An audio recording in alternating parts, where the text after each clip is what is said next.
hey, it's Dr. Deal with 5 things that happen after you find out that a loved one has died. And there's so many more than 5. That death notification is so, it's like someone took a sword to your heart almost. It's just horrible. And that leads me to number 1. Most people go into autopilot. They're doing things, but they're not connected with it because it's just like shock of what they just heard. And that leads me to number 2, is that it just feels like a dream, like that you can't wake up from, and that you wish you really could wake up out of this dream. And that leads me to number 3. A lot of people cry all day, all night, nonstop.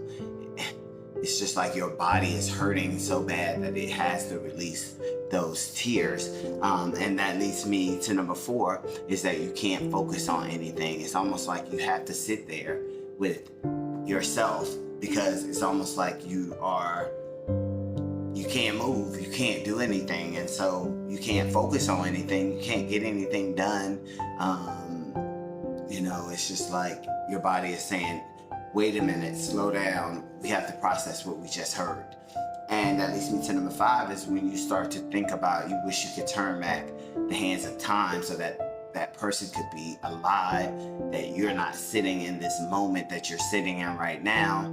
You just wish, I remember just thinking about, if I could watch this old show that I used to watch. During that time, my mom and my dad were alive. And so, you start having those thoughts, and your emotions are all over the place. It's a hard place to be in.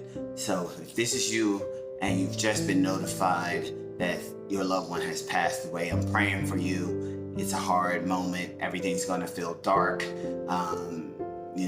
Like I named, you're gonna feel like autopilot, like what is happening and what has happened. And if you continue to struggle with your grief, please seek a therapist so they can help you maneuver